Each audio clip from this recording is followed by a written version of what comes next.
Assalamualaikum warahmatullahi wabarakatuh. Kembali ke channel Guru Geografi. Kali ini kita lanjut lagi membahas soal prediksi PPPK Guru Geografi. Ya, jangan lupa untuk subscribe dan nyalain loncengnya supaya update terus nanti materi-materi di blog ini. Ini tentunya request dari teman-teman guru yang ingin ini ya dibahas katanya soal-soal contoh PPK. Lihat di web aja nih, di Guru Geografi sudah ada kalau mau cek. Oke, kita lihat seperti apa soalnya. Nomor satu nih, untuk menilai peserta didik dalam memahami paragraf, guru meminta peserta didik menuliskan kembali dengan menggunakan kalimatnya sendiri. Teknik penilaian yang tepat digunakan apa? Observasi, tes lisan, tes tertulis, penilaian produk, atau penilaian praktik. Ini kan sebetulnya sudah sering kita lakukan sebagai guru ya. Hanya saja mungkin kalau dibuat tes semacam ini kayak gini, kadang-kadang kita itu bingung gitu. Coba ini jawabannya apa? Jadi guru itu minta siswanya nulis lagi apa isi paragraf, berarti itu tes tertulis ya. Nah, jawabannya. Observasikan pengamatan ya. Kalau tes lisan ya verbal gitu.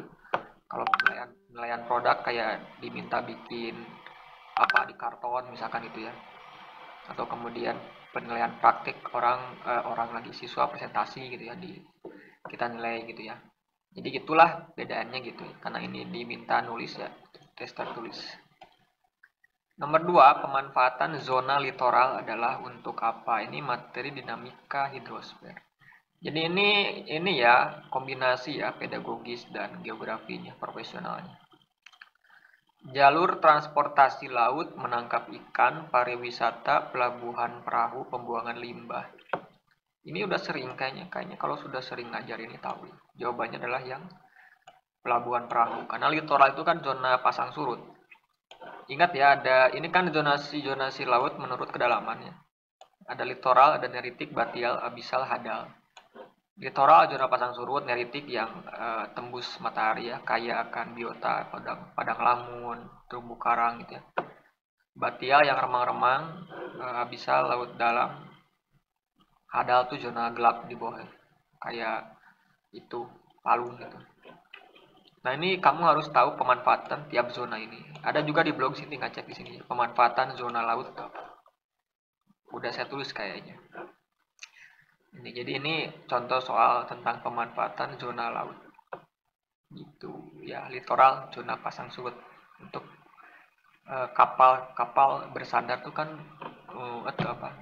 Dipengaruhi oleh kondisi muka air laut ya, tinggi rendahnya. Nomor 3 ini tentang pedagogis lagi nih. Ada pernyataan. Memberi gambaran yang tepat tentang kekuatan, kelemahan, kemudian kelebihan dan kekurangan siswa, mengetahui potensi yang perlu ditingkatkan, tingkat pengetahuan, kelemahan yang perlu diminimalisir, kondisi sosial peserta didik. Nah, berdasarkan pernyataan di atas, guru dapat memahami potensi peserta didik dengan cara yang ditunjukkan nomor mana nih? Yang berkaitan dengan potensi mana nih? Ada ya A, B, C, D, silakan dicek aja pilihannya. Jadi kita kalau mau memahami potensi siswa, apa yang akan kita cari? Tentunya satu ini ya, kekuatan kelemahan siswa apa, kemudian kelebihan kekurangannya apa, potensi yang perlu ditingkatkan apa, kemudian kelemahan yang perlu diminimalisir. 1, 2, 3, 5. Nah, ini kan kayak analisis SWOT ya, strength, weakness, opportunity, threat gitu ya. Jadi kita mengetahui gambaran siswa dari sisi power, kekuatannya dan kekurangannya. Kekurangan itu untuk kita tutupi dengan kelebihan gitu. Bukan kita terus-terusan fokus di kelemahan, bukan, tapi kita fokus di kekuatan supaya kekuatan itu akan menutupi kelemahannya. Karena setiap manusia punya kelemahan. Tidak mungkin tidak ada. Nah, kita tutupi dengan kelebihan kita, gitu ya. Tujuannya itu. Nomor 4, strategi guru. Oke, strategi guru saat peserta didik belum siap melakukan keterampilan berpikir tingkat tinggi. Ini pilihannya banyak, dibaca sendiri ya. Oke, jadi kalau ada misalkan sebuah kelompok siswa, mereka itu ternyata secara intake, oh belum siap kalau mau diajarkan keterampilan tingkat tinggi C1, C2 sampai C5 lah gitu ya.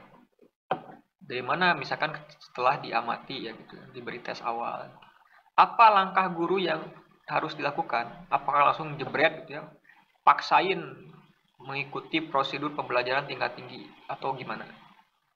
Tentu jawabannya yang C, mengubah pembelajaran.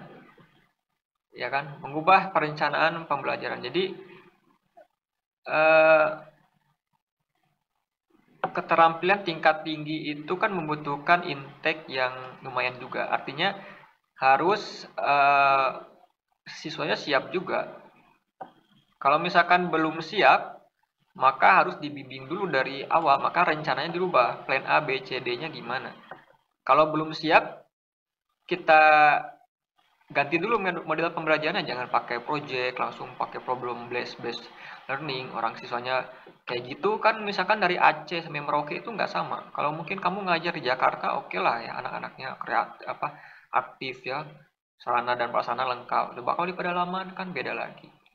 Ya harus step by step. Jadi diamati dulu kondisi intake siswanya kayak gimana. Jadi kita harus punya perencanaan yang banyak A, B, C, D, ya, sesuaikan dengan karakteristik peserta didik gitu. Ya jangan tiba-tiba udah aja nggak peduli gitu ya, mau siswanya levelnya masih rendah atau enggak, langsung aja pakai strategi yang keterampilan berpikir tingkat tinggi gitu. Ya enggak, harus dari awal dulu ya, biar langkah-langkahnya itu tepat gitu ya. Enggak ada orang langsung langsung C5, C6, enggak. Harus dimulai dari C1 dulu gitu kan. Bertahap gitu ya. Ini sih saya seperti itu kalau saya analisisnya. Nomor kelima ada soal manakah indikator yang sesuai dengan soal di bawah. Ada soalnya gini ya, perhatikan data tentang kegemaran. Jika banyaknya peserta didik 180 orang, maka siswa yang gemar bersepeda. Berarti ini udah soal ya. Nah, mana indikator yang tepat? Ini indikator soal, bukan indikator pembelajaran. Indikator soal itu yang mana nih? A, B, C, D, E, silakan dibaca sendiri. Ya. Kalau indikator soal sudah spesifik. Beda dengan indikator pembelajaran. Berarti jawabannya yang E.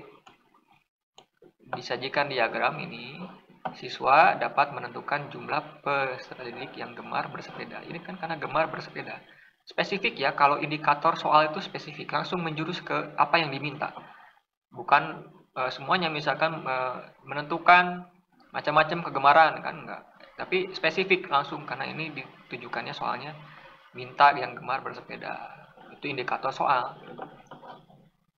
Nah, ini pembahasan di bawah ya. Oke, jadi itu dulu untuk pembahasan 1-5. Sebetulnya ada beberapa lagi sih. Ada di blog ini, tinggal dicek aja ya. Di YouTube juga bertahap, silakan subscribe aja dan cek aja di playlistnya ya, supaya nanti bisa ketemu kalau ada yang materi CPNS atau PPPK guru geografi. Terima kasih, mohon maaf kalau ada kesalahan, silakan diskusi aja dengan guru, dengan teman ya. Assalamualaikum warahmatullahi wabarakatuh.